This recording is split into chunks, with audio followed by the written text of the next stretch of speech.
I'm Michelle with Michelle Loves Books, and wow, am I going through some technical difficulties today. So for whatever reason, I was recording last night. Oh my god. Of course they have to start mowing the lawn right now. I swear this day, I woke up this morning to get really productive, and all this stuff keeps freaking happening, and the last thing is now I'm finally figuring out my technical difficulties, and now they're gonna mow the lawn, of course.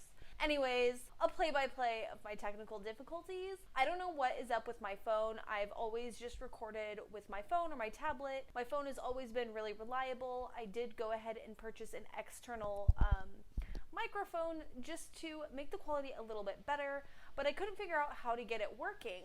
So I put it down, everything was working just fine anyways, so I just didn't mess with it anymore because why mess with what's not broke? Something happened to my phone. I uploaded the videos because I was gonna go and finally play catch up on all the videos that I need to edit. I've filmed them, I just haven't put them together and edited them. Something happened with the sound. It sounded like I was underwater. Spent about 2 hours trying to find the right video for me to help me with my specific issue. Apparently the sound things, all the little holes and stuff on the bottom can get clogged from time to time. Then I started to worry that maybe a little bit of water got in there. We had been rained out at the parks a lot of days. I did the best I could to protect my phone. My phone is water resistant though, so I didn't think that my phone had that much problem, but something has happened to the sound, and also something I noticed with another video with the sound was just fine. This house is really echoey because we have really tall ceilings, which I'm not used to in my other house. So I'm thinking that the echo is messing with my sound when I'm recording videos. It's a really good idea to get a mic for myself anyways. So I pulled out my mic and I plugged it in my phone and made a test video. Then I played it back and nothing happened. There was no sound at all. And so I started freaking out. I was like, oh my gosh, what am I gonna do? I have a lot of things to film. I have to put together this vlog. I have to refilm what I filmed last night. There's no way I'm uploading that because that's just annoying to hear someone talking like they're underwater. I was very upset. Well, I remembered I have headphones, which that would be kind of awkward filming with headphones. I mean, maybe not that awkward. I decided to go ahead and test it that way. It worked. My dumbass didn't think that when I played it back, I had to put the headphones back to my ear. So then all of a sudden it clicked that when I did the test with this, when I played it back, this was still plugged into my phone. So there was no sound coming out. So I unplugged it and it works miraculously. Oh my god, all of my problems are solved. So I just was feeling like a super big dumbass and I just wasted hours of my day. I wanted to get to my vlog. The first 2 weeks of the month, I knew I wasn't going to start out the readathon very strong with a whole lot of reading because if you don't know, my husband works in Texas for 2 weeks of the month. So half of the month he's in Texas, half of the month he's home. When he's home, we like to go out and do a lot of family stuff. It's like we get a vacation 2 weeks a month. So we do fun things together. We already have our SeaWorld pass, our Aquatica pass, and Universal Studios passes. I know I talked about this before in other videos that I filmed. I just don't know if I'm ever gonna upload them, so we're gonna talk about it now. Since we moved here, this is one of the big reasons we moved to Florida, is to go to all the parks. So that's what we did, and we got our season pass. I'm going to insert some pictures as I'm talking. So that was really exciting. We have spent pretty much the bulk of a week and a half every single day at one of the Disney parks. I got so worn out.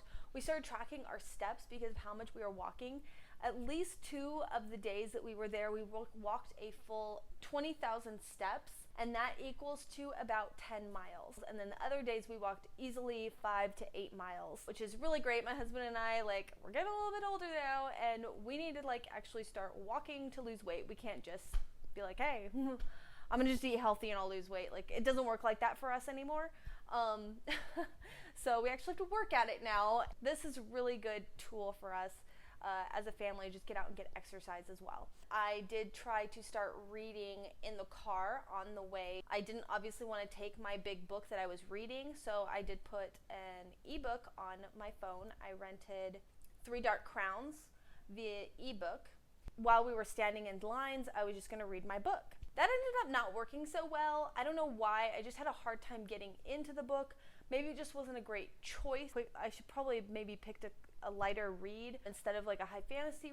Let's see. I realized that wasn't really working for me. Also downloaded Lumberjanes, which is a comic book, which was a really good option. Easy to keep up with the story when you're getting interrupted all the time. So I did read Lumberjanes, which I actually have to add to my page count. Totally forgot that I did that. Then my husband went ahead and left for his 2 weeks. I went through a major slump. I think part of it, I was just mentally and physically completely worn out.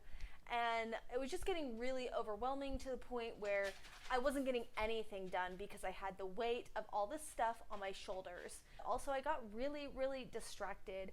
I got back into knitting, which is amazing, but I needed to get some of these things off of my plate. I also started watching Buffy Vampire Slayer. My family and I are very excited for Disney World to open up their Star Wars world. I wanted to go ahead and refresh on the Star Wars saga. I'm familiar with the characters, but I had no idea about all the different sides of like the war. There was a lot going on with the world, with the politics of the world and the wars going on and the shifts in power that I wasn't understanding. So my kids and I decided to do a Star Wars marathon. We made it through to Rogue One, and that's about it. Also, during this time, I really wasn't reading a lot. I was about 150 pages into King of Scars. I did go ahead and finish it these last 2 days, and it was fantastic. I'm probably going to wait to do a bigger discussion in my wrap-up video. I think I'm only going to have 2 videos for my wrap-up video, but it was absolutely fantastic to wrap up the whole Grisha universe up until the most current book. There will be another book to go with the King of Scars book, and I just cannot wait for it. Honestly, this is the first time that I haven't been like one of the last people to read it. So all of the books have not been released yet. So this is the first time that I finished a book and the next book still has another year to come out. And I don't know what I'm gonna do with myself. This book was a little bit slower moving than the others had been from the get-go. About halfway through, things start to pick up. That might have been a little bit of why I wasn't super eager to pick up the book and start reading it. This book follows Nikolai, Zoya, and Nina. Nikolai and Zoya are from the Grisha trilogy. Nina you don't meet until Six of Crows. She starts out her story in Ketterdam, and then their stories merge into King of Scars. We also meet Isaac, and we meet a new person that Nina recruits who I'm pretty sure is going to have a big role in the next book. After King of Scars, I probably should have picked up Renegades. It's our group book for the Biblio Games, but I just was not feeling it. I was just getting out of my reading slump. For the last 2 hitches that my husband's been gone, he has sent me a surprise gift in the mail. Last month he sent me The Darkest Star, which was such a big surprise. I don't think he's ever heard me talk about the series. This month he sent me Seafair, and this book, so far I'm only through chapter 2. Basically it's about a gang of female pirates. They are trying to escape an oppressive society. Secondly, I also decided to start a Court of Thorns and Roses. This one I actually have a project that I'm going to be doing. I saw this done on Little Book Owl's channel. She did a reread of, I think, Twilight. Was comparing her thoughts from when she first read it, her thoughts now that she's older. And I thought that that was really fun and interesting. Also, somebody else I was watching, Spinster's Library. Yeah, Spinster's Library. She does a reading reactions video of Hunger Games. She had never read it before, and I had read it. And it was really cool to see how she thought things were going to play out, predictions, how she's interpreting the characters as she's reading them for the first time. So I wanted to do that with Court of Thorn and Roses. This book has been really hyped up on BookTube.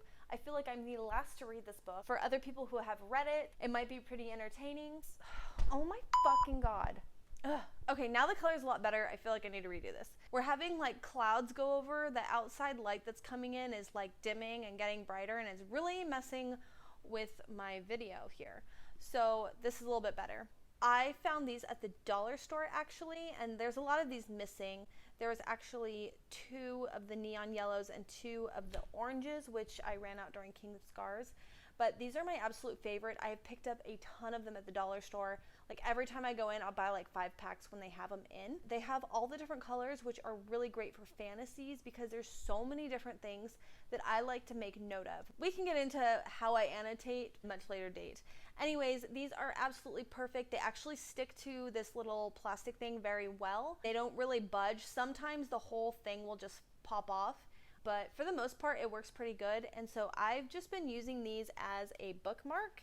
And then I've always got my page flags everywhere I go. There's sometimes when I was going along reading and I'd be like, oh, that's interesting. Let me stick a page flag in there and I can keep reading and not interrupt my reading pace so much. But there were some things where I just wanted to write really quick, like what I thought, what I think was going to happen. Well, something I really like about the reaction videos is you can go ahead and talk about it. Now, it could still mess up with your pacing if you want to stop. And like if you're just reading and you're not recording as you're reading, you can't just be like, oh my God, did that just happen? Here's just what happened. I can't believe this happened or whatever. You do have to go get your phone, which most of us always have our phone like right next to us all the time anyways. At least I do. So it wouldn't be too hard just to like click record and be like, oh my God, this thing just happened.